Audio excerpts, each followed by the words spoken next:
Now, on the surface, this doctrine seems harmless, but when you examine it, it's actually contradictory to what the rest of the Bible teaches. Let's start with Enoch. The main verse that people use to say that Enoch never died is Genesis 5:24. It says, "And Enoch walked with the Most High, and he was not, for the Most High took him." So people say that this verse proves that the Most High took Enoch to heaven before he died. The other main verse that they use is Hebrews 11:5. It says, "By faith, Enoch was translated that he should not see death."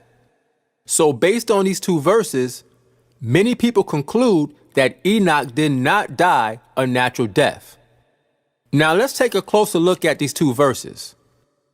Genesis 5:24 says that the Most High took Enoch. And Hebrews 11:5 says that he was translated that he should not see death. What does it mean that he was translated that he should not see death? Is that saying that Enoch did not die? No. Enoch died just like everybody else, but he was taken out of the earth away from all the wickedness that was happening on the earth. He wasn't translated so that he didn't see his death. He was translated so that he didn't see the death and destruction that was happening on the earth. That's the death that Enoch did not see. See, the earth was in turmoil during Enoch's last years.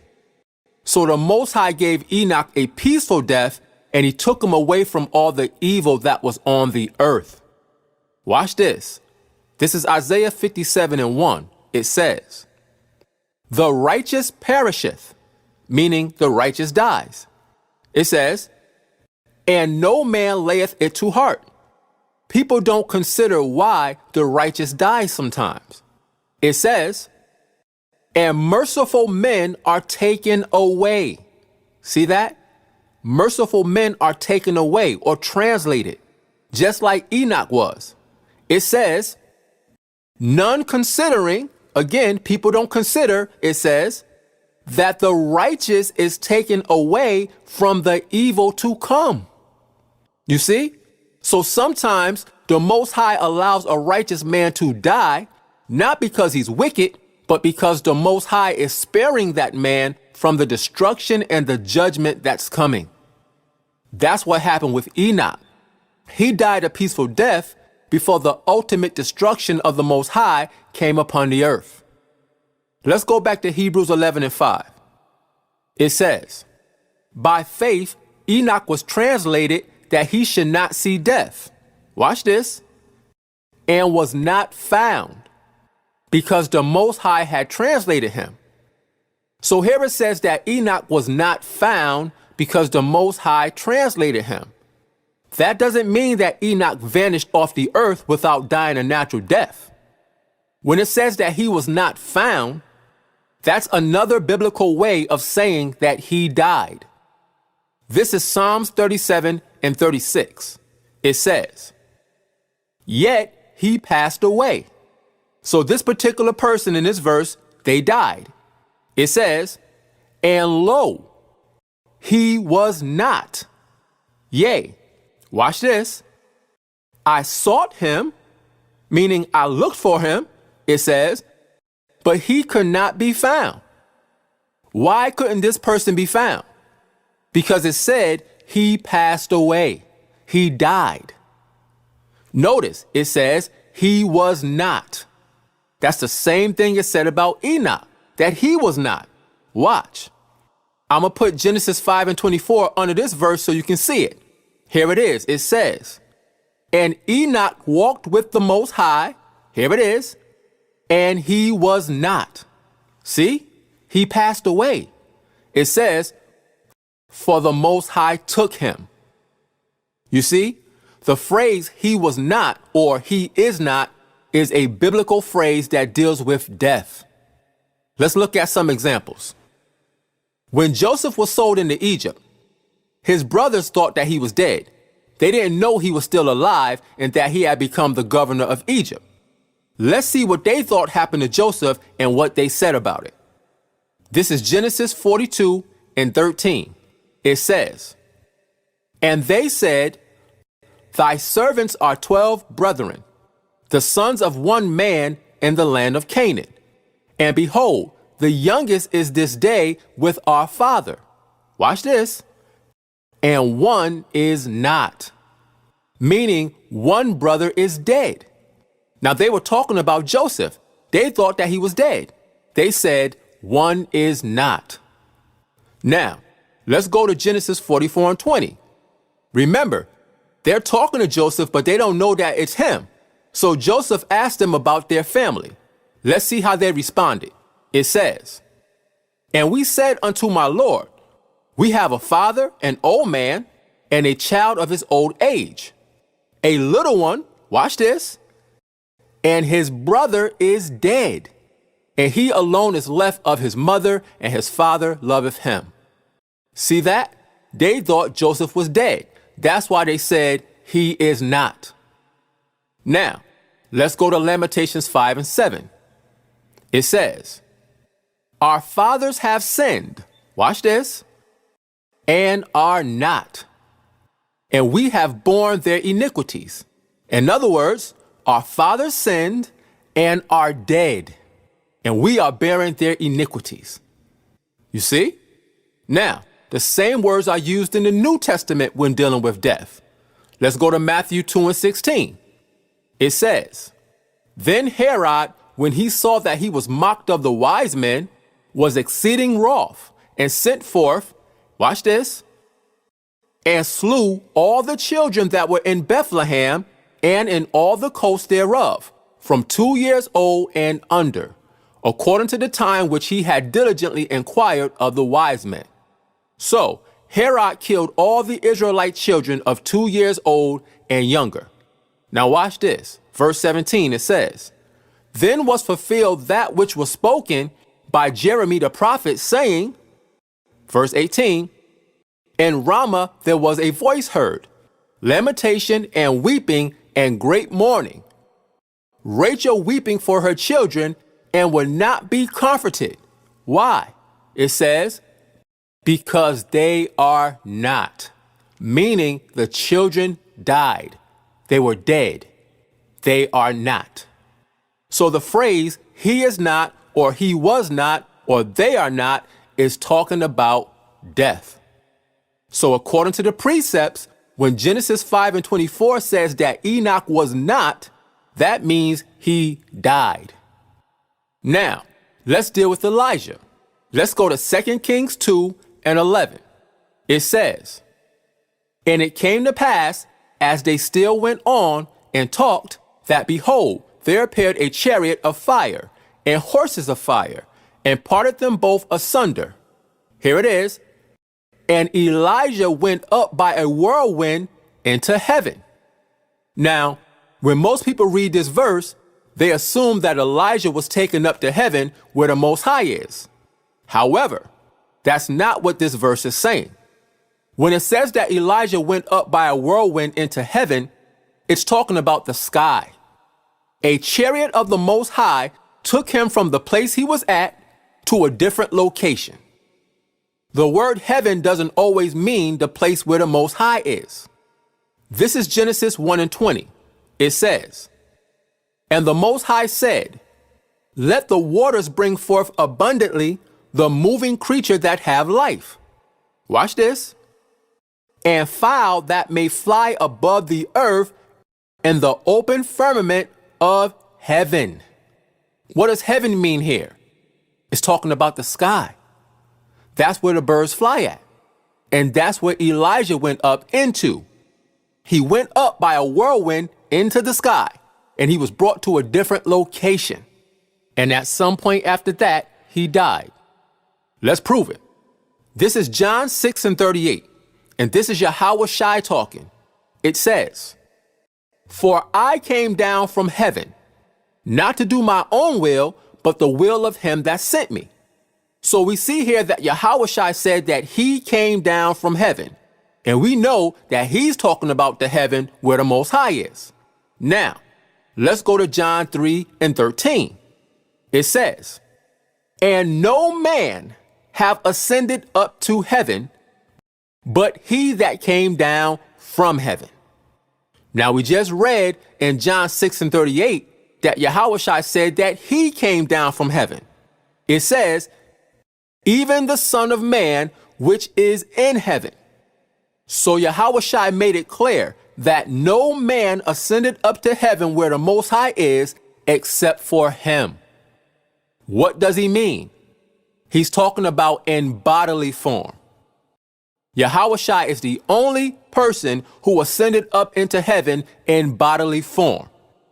When he rose from the dead, he ascended into heaven in bodily form. Yahushua said he's the only one who did that. So that means that Enoch and Elijah did not ascend up to heaven in bodily form, which means that they experienced a natural death. See, it's really simple.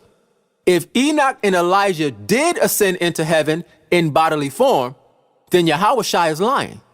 But we know that Yahushua is not lying. Therefore, Enoch and Elijah died a natural death just like everybody else. Now, I went through all that so you could see the precepts, but the Bible actually tells us plainly that Enoch died. Let's go back to Hebrews 11, and we're going to start at verse 4. Now, we're only going to read the first part of each verse. Hebrews 11:4, it says, by faith, Abel offered unto the Most High a more excellent sacrifice than Cain. Let's go to verse 5. It says, by faith, Enoch was translated that he should not see death. Okay, verse 7. By faith, Noah, being warned of the Most High of things not seen as yet. Verse 8. By faith, Abraham, when he was called to go out into a place. So, we just saw a list of some of our foreparents: Abel, Enoch, Noah, and Abraham. Now watch this.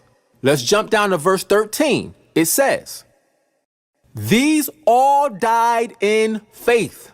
Wait, what did that say? It says, these all died in faith. Who all died in faith?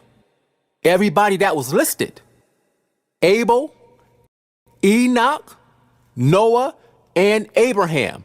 They all died. Again, it says, these all died in faith, not having received the promises, but having seen them afar off, and were persuaded of them, and embraced them, and confessed that they were strangers and pilgrims on the earth. So the Bible clearly teaches that Enoch died. It says it plain as day. These all died in faith. So, when it says that Enoch was translated that he should not see death, it's not talking about his death, because verse 13 just told us that he died. The death that Enoch did not see was the death and the judgment that the Most High was going to bring on the earth because of all the wickedness that was going on. The Most High gave him a peaceful death. Remember, Isaiah 57:1 says, the righteous perisheth, meaning the righteous dies, and no man layeth it to heart. People don't consider why the righteous dies. It says, and merciful men are taken away. See that? Merciful men are taken away, just like Enoch. It says, none considering, people don't consider that the righteous is taken away from the evil to come. That's what happened with Enoch. Now, somebody might say, well, Elijah wasn't listed in Hebrews 11. That's true. So for that, let's go to Romans chapter 5 and verse 12. It says, wherefore, as by one man sin entered into the world, and death by sin. So, death came into the world because of sin. Watch this. It says, and so death passed upon all men. See that? Sin brought death upon all men, including Elijah. Why? It says, for that all have sinned. Elijah sinned just like every other man, which means death came upon him also. Let's jump down to verse 14. It says, nevertheless, death reigned from Adam to Moses, meaning everybody that came after Adam, including Moses, and those that came after him also. Death reigned over all men. It says, even over them that had not sinned after the similitude of Adam's transgression, who is the figure of him that was to come. So, every man since the beginning of time has died because of sin, including Enoch and Elijah. This is Psalms 89 and 48. It says, what man is he that liveth and shall not see death? Shall he deliver his soul from the hand of the grave? Selah. So this is a rhetorical question. The answer is implied by the way the question was asked. This verse is telling you that no man ever lived who didn't die a natural death. That's clear. Now, the last thing we have to address is Elijah appearing on the Mount of Transfiguration. So let's go to Matthew 17 and 1. It says, and after 6 days, Yahushua taketh Peter, James, and John his brother, and bringeth them up into an high mountain apart. Verse 2. And was transfigured before them, and his face did shine as the sun, and his raiment was white as the light. Verse 3. And behold, there appeared unto them Moses and Elias, talking with him. So Elias here is talking about Elijah. Elias is the Greek form of Elijah. So Moses and Elijah appeared before the disciples. Verse 4, it says, then answered Peter and said unto Yahushua, Lord, it is good for us to be here. If thou wilt, let us make here 3 tabernacles, one for thee, and one for Moses, and one for Elias or Elijah. Verse 5, while he yet spake, behold, a bright cloud overshadowed them. And behold, a voice out of the cloud which said, this is my beloved Son, in whom I am well pleased. Hear ye him. Now, what happened here? Yahushua was on the mountain, and he was transfigured before the disciples. And then Moses and Elijah appeared next to Yahushua. Now, the disciples see Moses, Elijah, and Yahushua standing next to each other. Then a voice spake out of heaven and designated Yahushua as the Son of the Most High. And the voice said to listen to Yahushua. So what did all this mean? The Most High was showing the disciples that as great as Moses was, and as great as Elijah was, Yahushua was the Messiah. He was the only begotten Son of the Most High, and they had to listen to him, because the Most High was speaking through him. Verse 6, and when the disciples heard it, they fell on their face and were sore afraid. Verse 7, and Yahushua came and touched them and said, arise, and be not afraid. Verse 8, watch this. And when they had lifted up their eyes, they saw no man save Yahushua only, meaning except Yahushua. So, why was Yahushua the only one they saw when they opened their eyes? Because the Most High only showed the disciples Moses and Elijah to make a point. Watch, verse 9, it says, and as they came down from the mountain, Yahushua charged them, saying, watch this, tell the vision to no man until the Son of Man be risen again from the dead. So, Moses and Elijah was not actually there. It was a vision that the Most High gave the disciples to point out that Yahushua was the one that they needed to listen to at that time. It was just a vision to give them understanding of Yahushua's position.